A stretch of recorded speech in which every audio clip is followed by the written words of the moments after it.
Boa noite a todos. Vocês me ouvem? Boa noite, professor. Ouvimos sim. Sim, professor. Boa noite. Boa noite, boa noite. Nós vamos começar. E hoje nós temos um novo caso clínico, que é o 2. E a partir do caso clínico, nós vamos extrair alguns temas para apresentar para vocês, né? Como é que se dá ali o raciocínio clínico em cima de uma apresentação de um paciente e patologias que podem ser discutidas a partir do caso clínico. Eu vou fazer a leitura do caso clínico e depois eu vou passar para os temas que nós vamos discutir. Nós vamos discutir hoje 3 temas. Ainda temos outros temas a discutir nesse caso, e isso vai até o dia 28, né? 14, 21, 28, onde a gente termina a discussão e temos a avaliação, tá? Então, vamos lá. Vou compartilhar a tela com vocês aqui.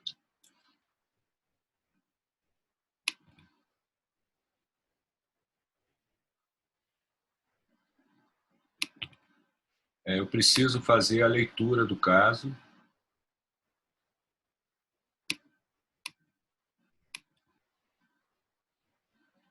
Vamos lá. Vocês estão vendo o slide? Sim. Ok. Então eu vou ler e a gente, a seguir, vai extrair os temas aqui para discussão, né? Um paciente masculino, 54 anos, destro, casado, pardo, motorista de caminhão, natural de Volta Redonda. Queixa principal trazido pela filha com desmaio e dormência nos pés. História da doença atual deu entrada no pronto-socorro com sonolência e confusão mental iniciada há 1 hora. A filha refere que encontrou o pai desacordado em casa e que antes havia escutado um grito e correu para a casa do pai, que é nos fundos da sua casa. Em poucos minutos, a filha conseguiu acordá-lo, mas este estava sonolento e por isso o trouxe ao hospital. Houve mordedura de língua, liberação esfincteriana no momento do episódio e, posteriormente, cefaleia e mialgia. A filha relata que o paciente informou estar apresentando há pelo menos 3 dias dor epigástrica acompanhada de evacuações enegrecidas de consistência pastosa e de odor muito forte. Refere desde então tonteiras e sudorese diárias, principalmente após as evacuações. Encontra-se inapetente, referindo cansaço aos mínimos esforços desde então. Nega episódio semelhante anteriormente, iria ao médico esta semana quando tudo isso aconteceu, pois há aproximadamente 6 meses vem apresentando parestesias e dor e queimação, principalmente nos pés. Refere que por muitas vezes o chinelo sai do pé sem que ele perceba e que durante a noite, quando vai dormir, a piora da dor, onde o próprio contato do lençol com o pé desencadeia o processo álgico. Apresenta lesão ulcerada em pé direito, que surgiu há cerca de 2 meses e que não quer cicatrizar. Vem emagrecendo há cerca de 7 meses, não sabe precisar quantos quilos ele perdeu. Urina muito durante o dia, com grande volume urinário, esteve internado há 10 meses devido a AVC isquêmico, apresentando desde então hemiparesia esquerda. HPP, hipertensão arterial sistêmica, faz uso de captopril e hidroclorotiazida, diabetes mellitus, faz uso de metformina, fibrilação atrial, faz uso de amiodarona. Também em uso de aspirina 100 mg, 2 comprimidos após o almoço, e simvastatina 20 mg, 1 comprimido após o jantar. Apendicectomia na infância e traumatismos. História familiar: pai e tio diabéticos e com passado de AVC, mãe falecida de neoplasia do colo aos 63 anos de idade, avó materna falecida por tumor cerebral aos 60 anos, sem história familiar para epilepsias, 2 irmãos saudáveis, 2 filhas saudáveis. Social: tabagista 20 maços ano e etilista diário de bebidas fermentadas e destiladas. Nega o uso de drogas ilícitas, morador de área rural, católico não praticante, estudou até a 4ª série. Exame físico: paciente letárgico, confuso, taquipneico, desidratado, 2 cruzes em 4, hipocorado, 3 cruzes em 4, desvio de comessura labial para a direita. Pressão arterial 100 por 60 mm de Hg, frequência cardíaca 105 batimentos por minuto, respiratória 23, incursões respiratórias por minuto, temperatura axilar 36,8 graus Celsius. Ritmo cardíaco irregular, com fibrilação atrial, murmúrio vesicular audível bilateralmente sem ruídos adventícios, abdômen globoso e peristáltico, presença de cicatrizes cirúrgicas em fossa ilíaca direita e circulação colateral discreta, apenas com recanalização da veia umbilical. Dolorosa palpação superficial e profunda em região epigástrica, fígado palpável no rebordo costal direito, com borda romba, algo endurecida. Traube ocupado apenas lateralmente. Toque retal com fezes negras em dedo de luva, catalase positiva. Exame neurológico, mini mental 18/30, marcha hemiparética ceifante à esquerda, estática sinal de Romberg sem latência, força grau 3 no dimídio esquerdo, espasticidade à esquerda do membro superior esquerdo maior que membro inferior esquerdo, eudiadococinesia, hiperreflexia bicipital e patelar, arreflexia esquerda, arreflexia aquileu bilateral, sinal de Babinska esquerda, hipoestesia e hipopalestesia simétrica distal nos membros inferiores, paralisia facial do tipo central à esquerda. Bom, diante do que foi dito, nós podemos identificar vários problemas médicos que podem ser discutidos. Então, tem aqui uma lista grande. A gente já fez uma discussão bastante extensa sobre diabetes mellitus, né? Diabetes mellitus tipo 2, principalmente. Nós não vamos voltar a esse tema agora. Todas essas outras patologias a gente pode discutir a partir do caso clínico. Nós hoje vamos selecionar essa aqui, paciente etilista diário de bebidas fermentadas e destiladas, né? A possibilidade, devido ao etilismo, do paciente ter uma doença hepática crônica, a cirrose hepática. Muito bem. São 3 temas que nós vamos discutir hoje. O primeiro vai ser doença hepática crônica, o segundo vai ser hemorragia digestiva e o terceiro vai ser choque.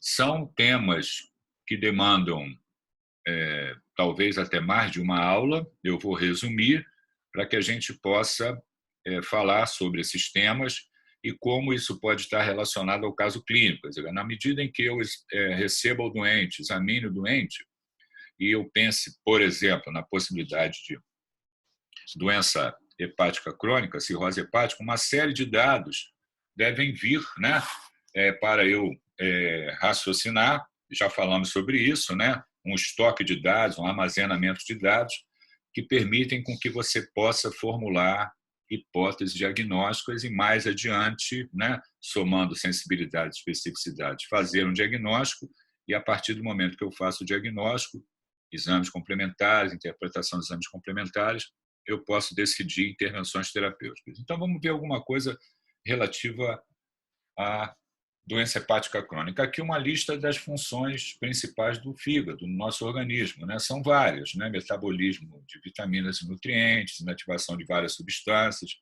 síntese de proteínas, né? E também um papel na imunidade. Aqui nós temos as etiologias comuns de doença hepática crônica, de cirrose. Está ali colocado o álcool, né? A hepatite viral, a maior parte dos casos, e também temos a doença hepática, né, gordurosa não alcoólica, né, ou esteatohepatite não alcoólica, que também é uma causa principal de cirrose. No nosso caso, o componente principal seria o uso de álcool, né, etilismo. O que ocorre a nível parenquimatoso hepático, né, que faz com que o fígado se torne bastante comprometido em relação à sua função? Quer dizer, nós temos a cirrose hepática e digamos assim, uma substituição daquele parênquima normal, da estrutura hepática normal, para acúmulo de colágeno, acúmulo de tecido fibroso, né? Aqui nós temos a anatomia ali dos vasos que nutrem o fígado, né? A gente tem a artéria hepática, veia portal, oriunda ali do trato gastrointestinal.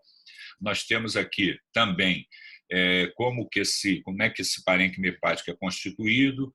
Nós temos os canalículos biliares, por onde o fígado produz a bile, por onde é excretada a bile. Nós temos os sinusoides também, onde você tem a comunicação ali da estrutura vascular com o hepatócito, né? Mais um slide mostrando essa relação, mais um slide falando de vários fatores que estão relacionados, né, ali ao hepatócito, e aonde eu quero chegar é aqui. Nós temos uma estrutura hepática normal, um fígado normal, e quando você tem a doença hepática crônica, fibrose hepática, né, você tem ativação de células estreladas que estão quiescentes ali no espaço subendotelial e fazem com que haja acúmulo de colágeno, de matriz extracelular, e isso faz com que ocorra modificação da arquitetura, depósito de colágeno, fibrose hepática e a alteração da função, caracterizando a doença hepática crônica, né? Isso é um mundo de conhecimento, né? Nós poderíamos falar vários itens relacionados a cada tipo de agente que pode contribuir para a toxicidade hepática. Aqui, vias do metabolismo do etanol, né? Que também contribui ali para a doença hepática crônica. E como que eu reconheço clinicamente o paciente com cirrose? Quer dizer, ali eu colhi uma história, vou examinar o doente, como é que eu reconheço um paciente com cirrose? Tem vários fatores que sugerem a presença de doença hepática crônica. Nós vamos falar um pouquinho de coma hepático mais adiante, mas ela pode se apresentar com coma sem sinais de localização, caracterizando a encefalopatia hepática, que eu vou falar um pouco mais adiante, né? Nesse caso, as pupilas são fotorreagentes isocóricas, eu tenho hiporreflexia profunda, ausência de sinais de irritação meníngea.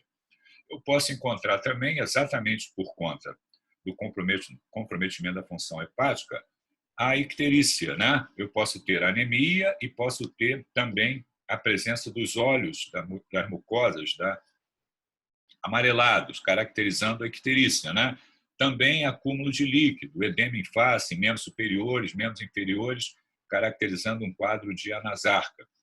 Dentro desse contexto, a presença de ascite volumose e circulação colateral no abdômen, exatamente por conta da hipertensão porta, né? O fígado pode ser palpável, algo endurecido sobre o rebordo costal direito, e muitas vezes a gente vai ter a esplenomegalia, caracterizada ali ou pela palpação do baço ou então pelo traube obscuro. A presença de ginecomastia, eritema palmar, rarefação dos pelos, telangiectasia, todos esses dados sugerem a possibilidade de doença hepática crônica. Então, quando eu examino o doente e encontro essas anormalidades, obviamente eu passo a pensar na possibilidade de doença hepática crônica. Laboratorialmente, o que eu posso encontrar que sugere doença hepática crônica? Então, bilirrubinas elevadas, transaminases elevadas, fosfatase gama-GT elevada, um INR alargado, porque existe comprometimento de vias da coagulação, das vias que geram a protrombina, né? Existe comprometimento das proteínas que geram a protrombina, então você vai ter o INR alargado no coagulograma, a hipoalbuminemia, exatamente pelo comprometimento da produção das proteínas. Eu posso ter, por conta da hipertensão porta, varizes esofágianas, vista numa endoscopia digestiva alta, um ultrassom com fígado diminuído, nodular, micronodular, textura heterogênea.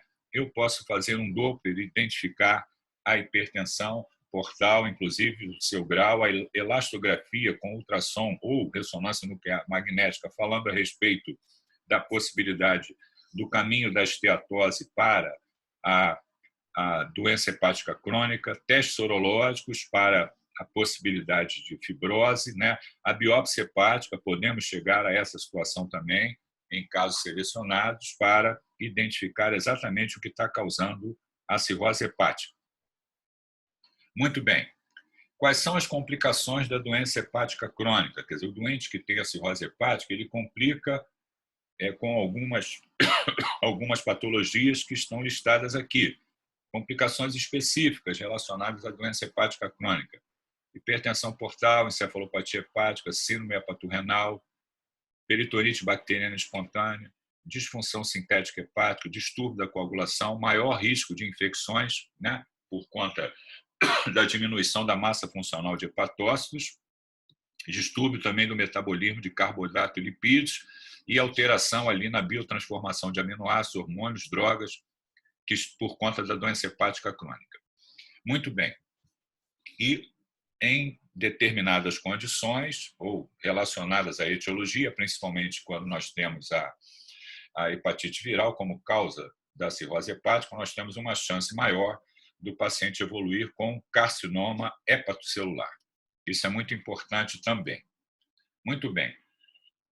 Nós vamos falar um pouquinho da patogênese da encefalopatia hepática. Existe uma série de produtos, né, que se acumulam no organismo ou que não são metabolizados de forma adequada, que contribuem para a encefalopatia hepática, o coma hepático. Aqui estão listados vários, né? Eu queria que vocês prestassem a importância maior do acúmulo de amônia. Esse acúmulo de amônia, ele ocorre e contribui para as alterações neurológicas que caracterizam a encefalopatia hepática. Aqui nós temos um slide falando do metabolismo normal da amônia. A amônia ela é liberada, né, na luz intestinal e também por enzimas que estão presentes ali na mucosa, no enterócito. Tá? Então, produto metabolismo proteico, ação de bactérias colônicas e também de enzimas que estão presentes ali no enterócito fazem com que ocorra a geração de amônia. Essa amônia ela entra na circulação portal, ela caminha para o ciclo de ureia e esse ciclo de ureia vai gerar a ureia e essa ureia é eliminada pelos rins. Isso é o normal, isso é o metabolismo normal da amônia. Quando eu tenho a doença hepática crônica, eu tenho comprometimento da função do hepatócito. Então, a amônia, por conta da hipertensão porta e por conta do comprometimento da função do hepatócito, ela vai entrar na circulação sistêmica, ela alcança a circulação sistêmica, porque não é metabolizada de maneira adequada e temos a hipertensão portal, onde existe um shunt que faz com que essa amônia chegue à circulação sistêmica. Quando ela chega à circulação sistêmica, ela compromete a função a nível do sistema nervoso central, neuronal, não é isso? E isso leva ao comprometimento neurológico, caracterizando o quadro de encefalopatia hepática. Então, esse é um mecanismo que faz com que a gente dê um peso muito grande ao acúmulo de amônia e a contribuição para a encefalopatia hepática. Existem outros fatores que estão listados aqui, né? Eu já falei que o principal é o acúmulo de amônia, né? Isso ainda é bastante colocado na literatura, discutido. Vários fatores que podem contribuir, inclusive mediadores inflamatórios, mas o principal, digamos que seja o acúmulo de amônia. Os estágios da encefalopatia, eu posso ter níveis de comprometimento. E aí existe uma escala chamada Westhaven, que é utilizada para caracterizar a encefalopatia hepática. Desde um quadro subclínico, onde a gente detecta apenas em testes neuropsicométricos, até o coma profundo, onde o doente pode apresentar, inclusive, sinais de descerebração. Nós podemos tratar a encefalopatia hepática, uma característica da encefalopatia hepática, quando o doente melhora com as intervenções, que eu já vou falar, o quadro neurológico se recupera completamente. Qual a conduta na encefalopatia hepática?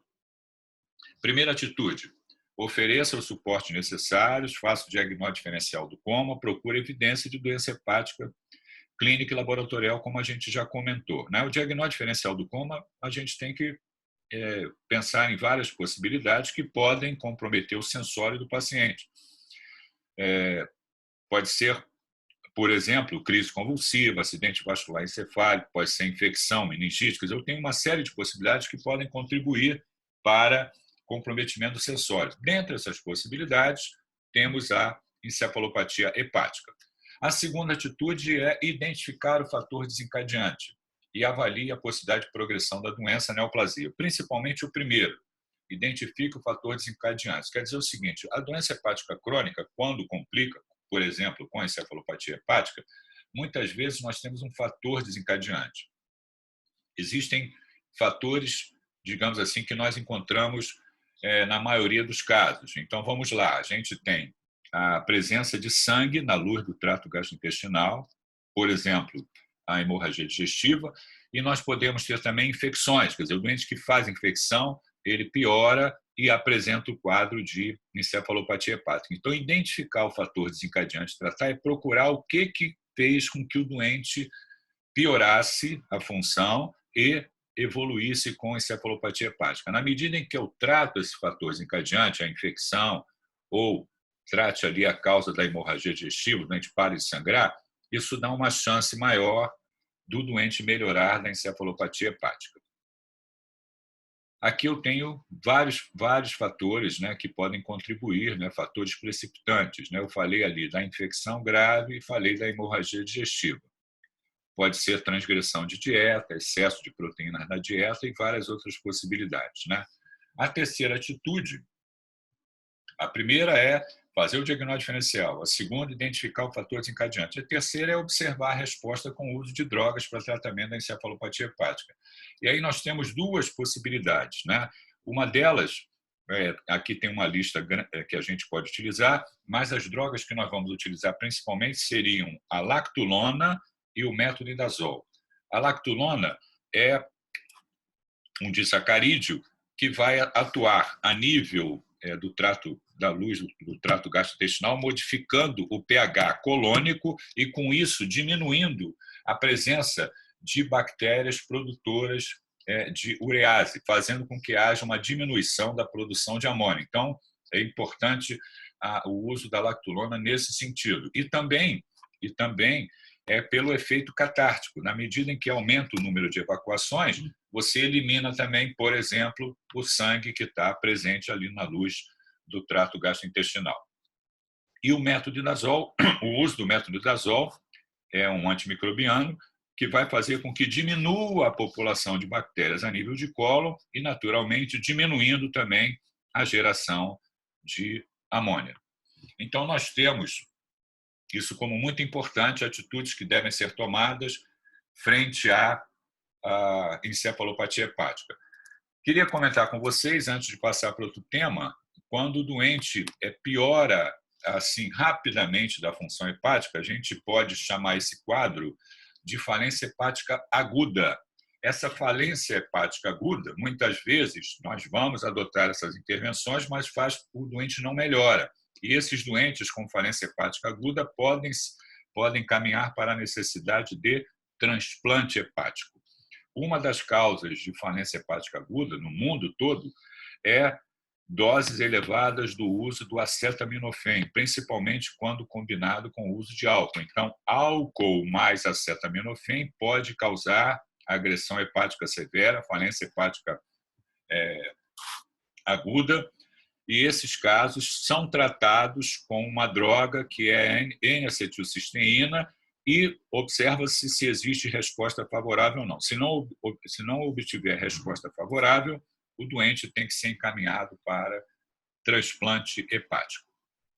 Muito bem. O outro tema que a gente vai conversar é hemorragia digestiva. A gente mostrou aqui, no caso clínico, várias possibilidades que podem ser colocadas e o nosso doente tinha lá evacuações enegrecidas, de consistência pastosa, odor muito forte, desde então tonteira, sudorese diária. Ele foi atendido também, estava hipocorado, então a gente pode ter a presença de hemorragia digestiva. O que caracteriza a hemorragia digestiva? É a perda de sangue pelo trato gastrointestinal, caracterizado por hematêmese, vômitos de sangue digerido, melena, evacuações de sangue escuro. Hematêmese vômitos com sangue escuro. Melena, evacuações com sangue digerido, fezes enegrecidas também, com odor muito forte. Ou enterorragia, que é a presença de sangue vivo nas evacuações. Né? A gente, para fazer o diagnóstico de hemorragia digestiva, temos que ter a suspensão clínica, diferenciar também com sangramento de via aérea alta, que o doente pode ter um epistaxe, deglutir o sangue e vomitar o sangue. Na verdade, ele está sangrando por conta de epistaxe, não por hemorragia digestiva. Conversar, interrogar o doente sobre o uso de drogas, principalmente anti-inflamatório não esteroides, aspirina, ingesta etílica, história de epigastralgia, história de vômito de repetição, que isso caracteriza uma síndrome, que a gente chama de síndrome de Mallory-Weiss, história de distúrbio hemorrágicos. E no exame físico, procurar sinais que possam ser sugestivos ali. No nosso doente, inclusive, foi feito o toque retal e colocado o teste da catalase, que foi positivo, caracterizando a presença de sangue nas fezes, né? Sinais de hipertensão portal foi o que eu acabei de falar. Se eu encontro hipertensão portal, né, característica de doença hepática crônica, esse doente pode ter sangrado por conta de uma patologia relacionada à hipertensão portal, que é a hemorragia por varizes esofagianas. Didaticamente, a gente divide a hemorragia digestiva alta em alta ou baixa. O que é hemorragia digestiva alta? É quando a gente tem um sangramento proximal ao ligamento de Treitz, ou seja, acima do ligamento de Treitz. E essa hemorragia digestiva alta é uma condição muito importante, prevalente e tem um custo grande para a saúde em todo o mundo. Aqui uma estatística americana falando a respeito das causas, né, a grande causa de hemorragia digestiva alta, 80% a 90% dos casos é por úlcera péptica, tem um custo muito alto para o tratamento, tem uma mortalidade elevada. Aqui tem várias causas de hemorragia digestiva alta. Vejam que a principal é a úlcera péptica, seguida por varizes de esôfago, depois má formação arteriovenosa, síndrome de Mallory-Weiss, tumores e erosões, lesão de Dillard-Foix, que é encontrada uma lesão característica na endoscopia digestiva, né? O que nós vamos fazer com esse doente que fez hemorragia digestiva alta? Uma via aérea segura, um acesso venoso que permite a infusão rápida de líquidos para melhorar a condição hemodinâmica, a gente já vai falar sobre isso no choque. Se o doente perdeu sangue, a tipagem sanguínea para avaliar o uso de hemoderivados, que pode ser necessário, avaliar a coagulação e a monitorização. E também é muito importante que a gente providencie rapidamente a endoscopia digestiva alta. A endoscopia é muito importante, que ela vai me dizer por que o doente sangrou e, além disso, ao longo do tempo, a endoscopia também se tornou um instrumento para tratamento. Então, eu tenho o diagnóstico e o colega da endoscopia também trata endoscopicamente o que causou o sangramento, né? Estabeleceu o diagnóstico, terapia endoscópica. Aqui é um slide apenas para exemplificar uma úlcera gástrica sangrando.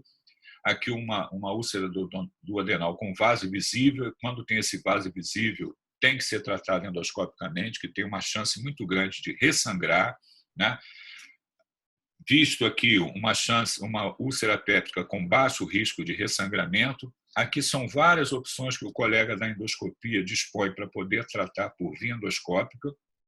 Então, é muito importante a endoscopia para fazer o diagnóstico e para tratar por via endoscópica o que ele encontrou. Então, se ele encontra um sangramento por varizes de esôfago, ele pode fazer a escleroterapia dessas varizes e fazer com que pare o sangramento, né?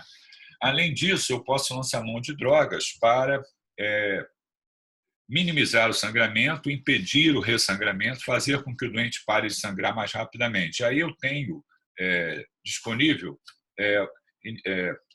inibidores dos receptores H2, a ranitidina, uma droga mais antiga, e o omeprazol, que é inibidores da bomba de prótons, né? Que são os mais utilizados nesse momento.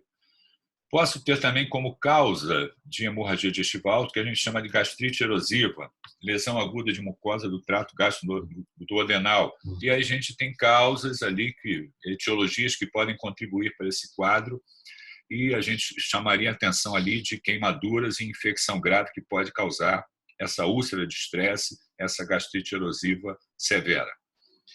A prevenção desses casos é por dieta enteral precoce, uso dessas drogas, né, o ranitidina, o omeprazol, e se ocorrer o sangramento, endoscopia com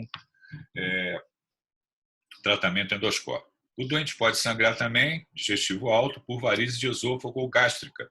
E aí nós temos, né, considerar o que a gente faz. A gente pode lançar mão, se a gente não tem o colega da endoscopia para fazer logo a endoscopia, a gente pode colocar um balão gastroesofagiano. Esse balão, colocado de forma apropriada, ele pode interromper o sangramento por varizes esofagianas. É o balão de sangue seco Blackmore.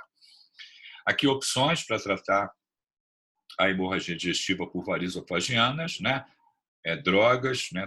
Terapia farmacológica, por exemplo, com octreotide, terapia endoscópica, terapia cirúrgica e também a colocação de TIPs em casos selecionados. Aqui a ligadura com banda elástica de uma varize de esôfago e aqui um resumozinho do que se faz em relação a varizes de esôfago e gástricas, né?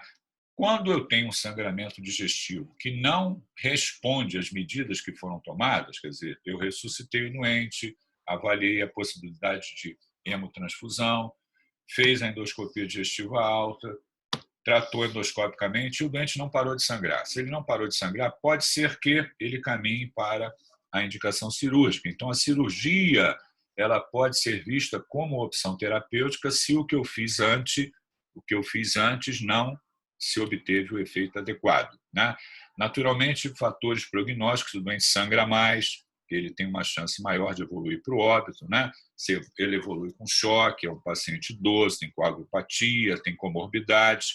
Nesses casos, esses fatores contribuem para uma mortalidade maior. Falando um pouquinho de hemorragia digestiva baixa, a gente tem ali várias opções também, patologias que podem causar hemorragia digestiva baixa. Chama a atenção de duas ali: doença diverticular, que é bastante comum, e angiodisplasia, que é uma má formação vascular que também pode causar hemorragia digestiva baixa, incluindo ali também neoplasia, colite isquêmica, colite ulcerativa, que também podem causar hemorragia digestiva baixa. O que eu vou fazer nesses doentes, né? Eu vou avaliar primeiro se houve sangramento digestivo alto ou não. Algumas vezes tem que fazer uma endoscopia digestiva alta para afastar essa possibilidade. E eu vou preparar o cólon para fazer um exame endoscópico que se chama colonoscopia. Então, eu preparo o doente, faço a colonoscopia, identifico por que o doente sangrou ali a nível do trato gastrointestinal baixo. Quando eu não encontro, eu posso lançar mão de outros métodos, como a angiografia, né, incluindo aí a embolização para parar de sangrar, ou, se o doente não para de sangrar, como eu já expliquei, pode ser que o doente caminhe para a cirurgia. Aqui eu tenho um slide mostrando um vaso sangrando por causa de angiodisplasia. Isso pode ser tratado por via endoscópica, na colonoscopia, pode ser tratado também através de arteriografia e embolização. Aqui um sangramento por doença de Crohn. Aqui um sangramento por conta de câncer, obviamente mais difícil de resolver, né? Eu posso investigar o doente com arteriografia, cintilografia com hemácias marcadas para saber em que local o doente está sangrando, né? E através desse exame eu identifico a má formação e trato embolizando aquele vaso. Aqui com hemácias marcadas e também, apenas para ilustrar, eu posso ter uma cápsula, isso mais a nível ambulatorial, que o doente deglute e essa cápsula vai filmando todo o trato gastrointestinal e vai me dizer por que o doente sangrou. E eu já falei sobre isso, quando a gente tem um sangramento que não para de sangrar, é significativo, precisa de múltiplas hemotransfusões em 24 horas, o doente evolui com estabilidade hemodinâmica, doentes idosos, muitas vezes, sangramento recidivante, esses doentes têm que caminhar, muitas vezes, para a cirurgia, nós vamos envolver o cirurgião para tratar. Muito bem. Falta falar de choque ainda, que eu vou falar já. Alguma pergunta sobre o que foi dito? Ou não? Eu acho que não, professor. A gente está tendo um pouco disso agora também na PAP 4, então está dando para ter uma ideia. Ah, que bom. Então, agora falta falar sobre choque. Bom, deixa eu compartilhar a tela aqui. Compartilhar.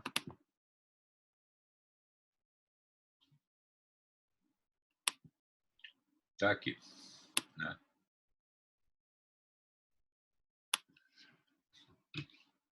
As várias opções para a gente. Choque, porque o nosso doente ele chegou, ele tinha um quadro sugestivo da possibilidade de hemorragia digestiva, digamos que ele evoluiu com hipotensão, com sinais sugestivos de choque. Como é que eu caracterizo isso, né?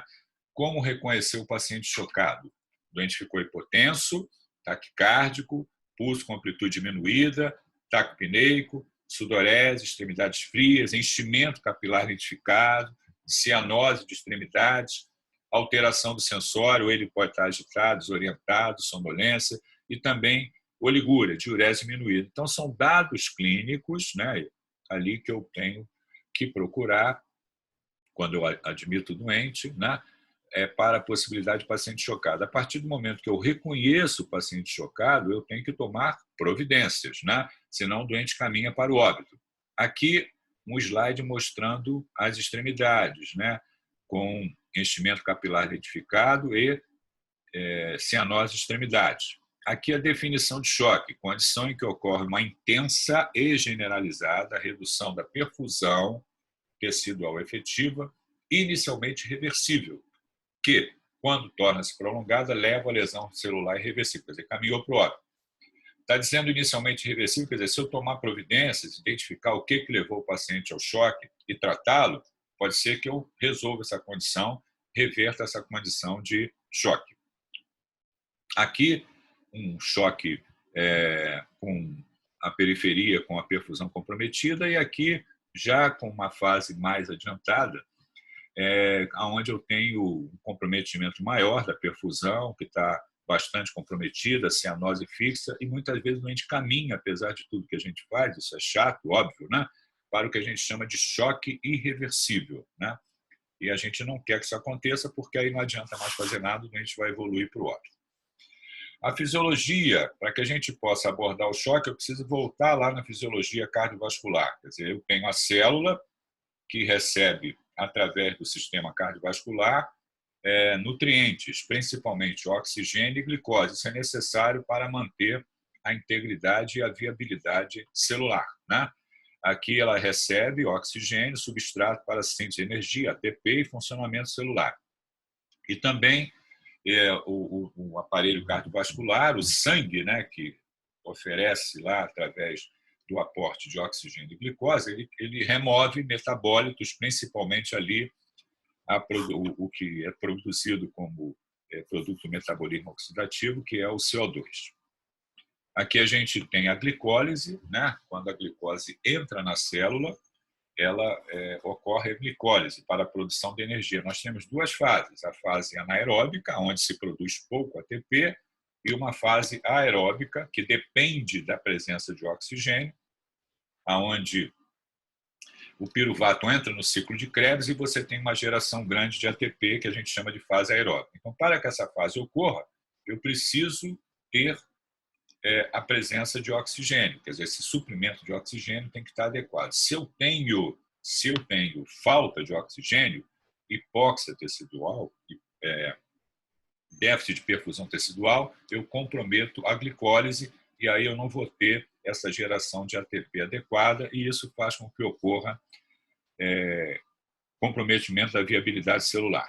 Aqui a importância do ATP, né, para as várias funções, né, molécula de energia, para que a gente possa manter a nossa integridade da membrana celular, a bomba de sódio e potássio, produção de proteínas, produção de RNA, integridade do DNA, produção também de vários produtos, né, que são necessários ali, e remoção de metabólitos, tudo isso depende de ATP. A gente sem oxigênio, a gente não vive, né?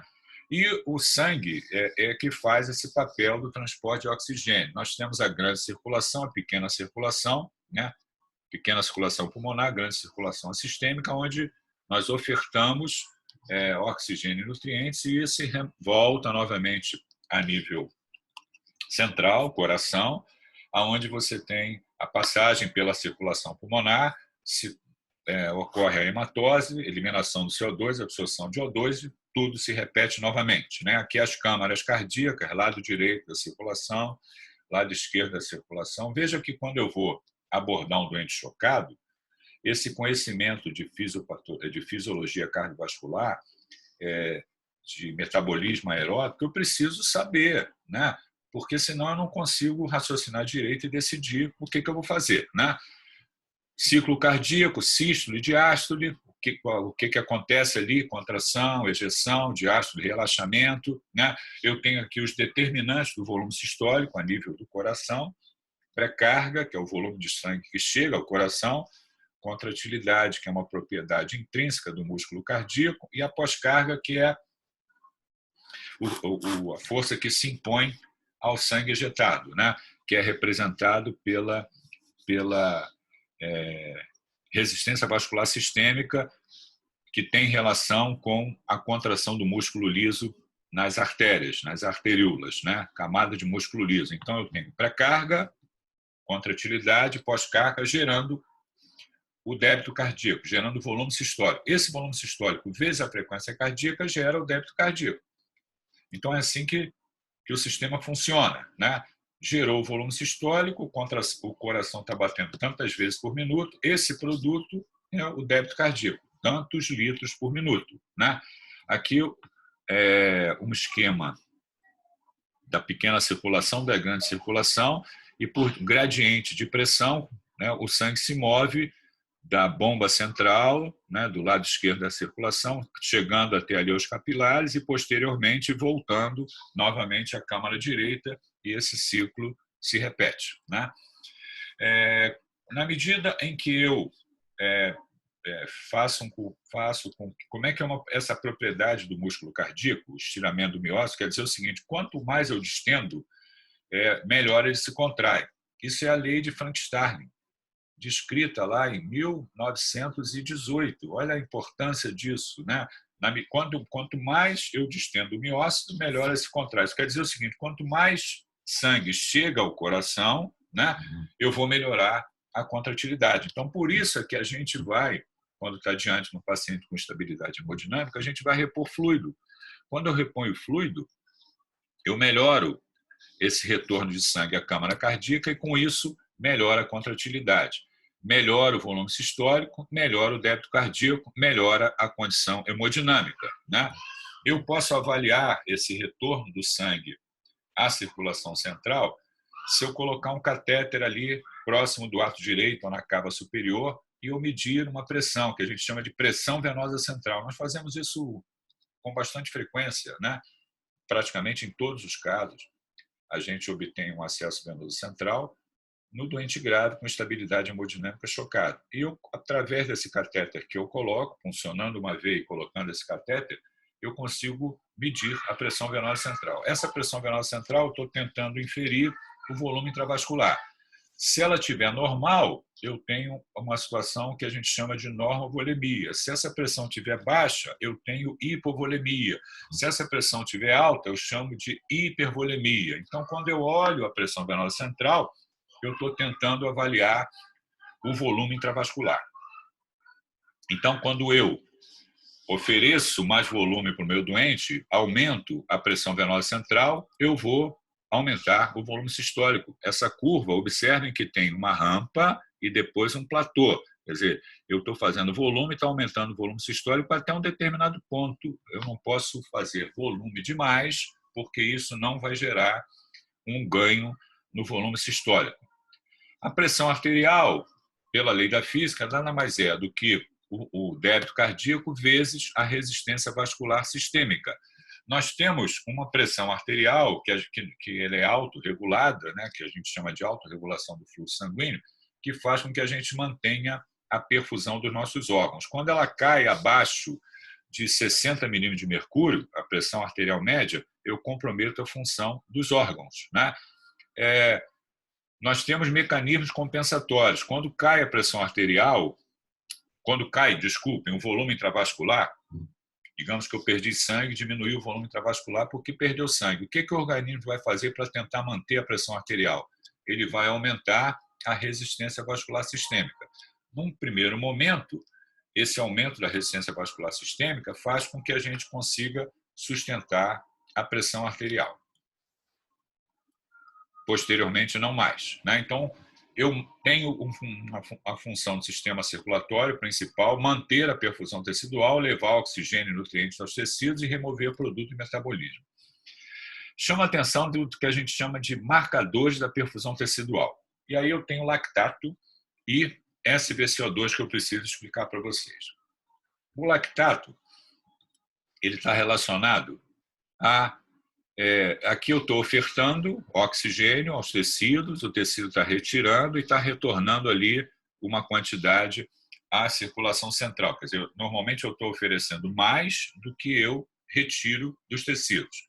Eu estou oferecendo 100, o tecido tira 30, está voltando 70. Isso é a fisiologia, né? eu posso olhar a gasometria arterial, né? E a saturação, da hemoglobina pelo oxigênio, né, no sangue arterial, ela normalmente está superior, com uma PO2 entre 60 e 80, essa é fisiologia, ela está superior a 90%. O valor máximo da saturação é 100%. Né? Quando eu olho lá o que está retornando à circulação central, através do catéter, peguei um sangue, fiz a gasometria, ela me dá informação sobre o que eu estou oferecendo e o que está retornando. O valor normal dessa saturação da hemoglobina pelo oxigênio no sangue venoso central, que a gente chama de SbCO2, é 70%.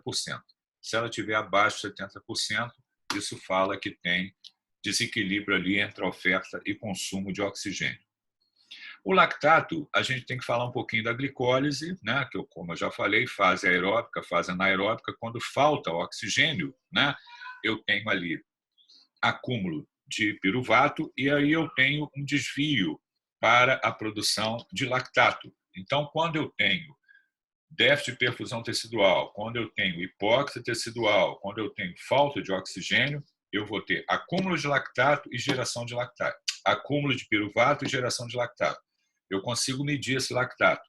E esse lactato vai me dar informação se tem déficit de perfusão tecidual ou não. Então, eu preciso olhar no meu paciente chocado os níveis de lactato, que todos nós fazemos isso.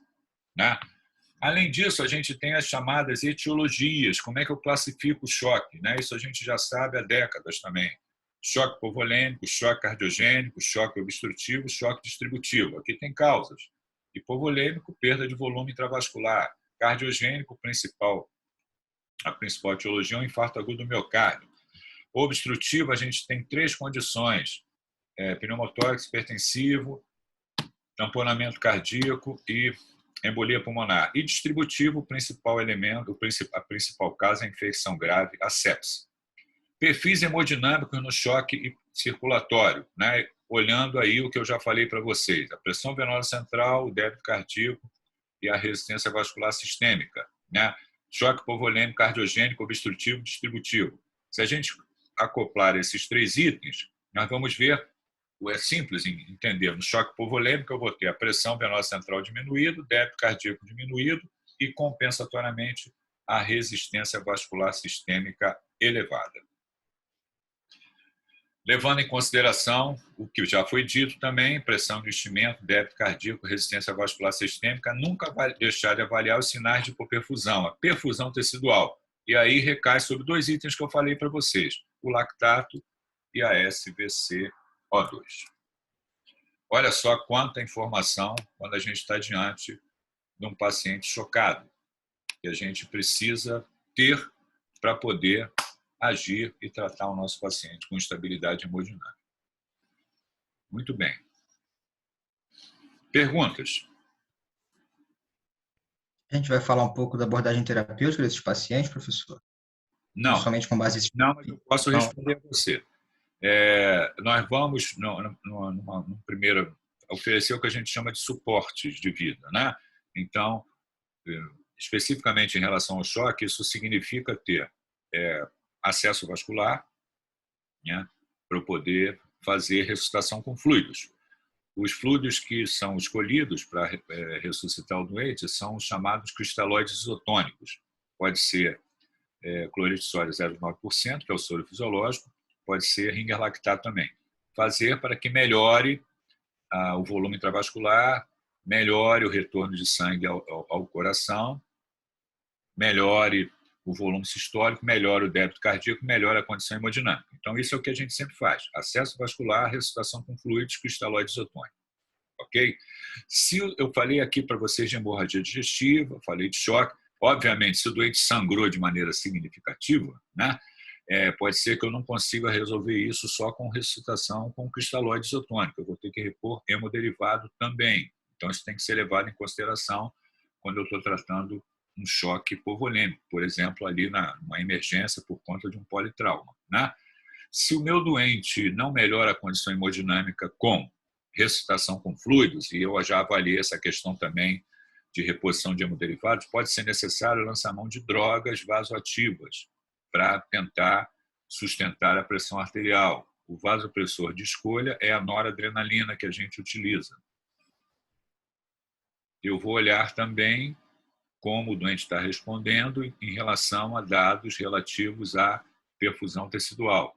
O que aconteceu com a pressão arterial, com a frequência cardíaca, com o volume urinário, com o enchimento capilar, com os níveis de lactato, com a SbCO2. Quer dizer, tudo isso tem que ser olhado quando eu estou fazendo intervenções para melhorar a condição hemodinâmica e também para ver se eu melhorei a perfusão tecidual. Quer dizer, eu posso melhorar a pressão arterial e não está melhorando claramente a perfusão tecidual. Por isso que é importante olhar o lactato e a SbCO2. Entendi, deu para ter uma ideia bacana sim, professor. Obrigado.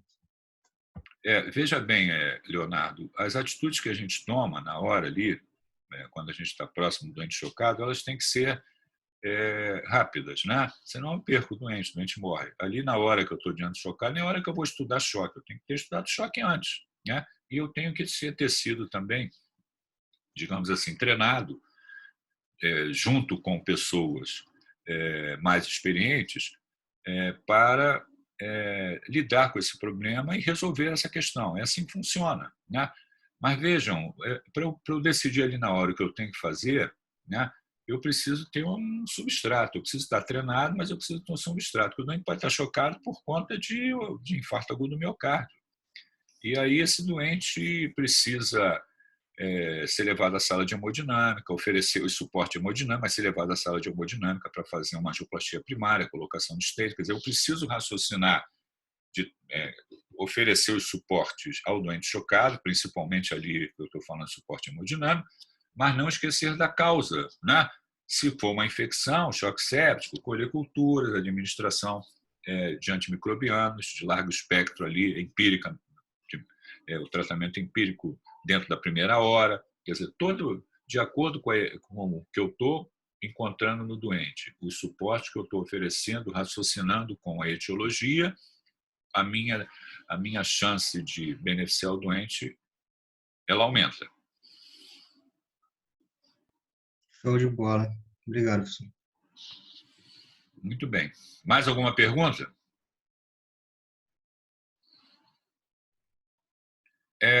Deixa eu falar uma outra coisa para vocês. Na semana passada eu passei o link para vocês, né? E eu recebi a resposta de vocês. Posso mostrar aqui, só para vocês verem como é que eu tenho acesso, né? Tá aqui, ó.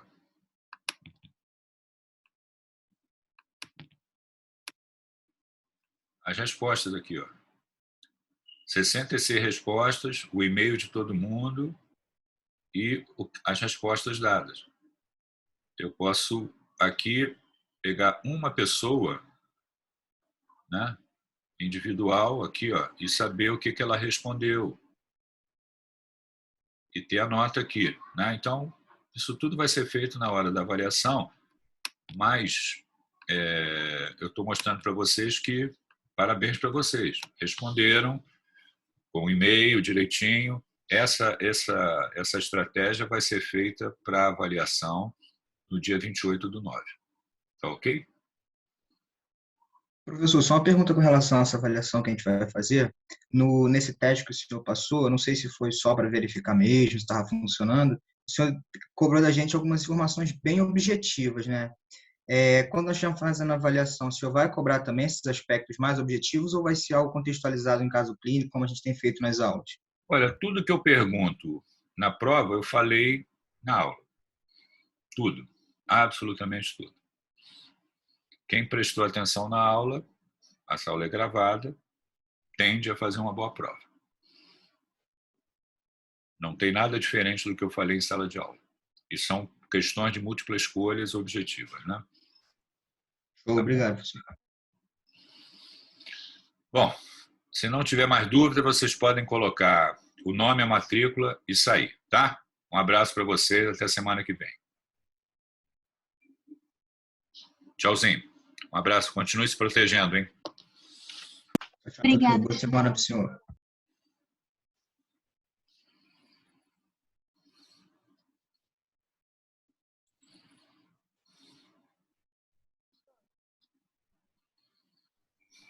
professor.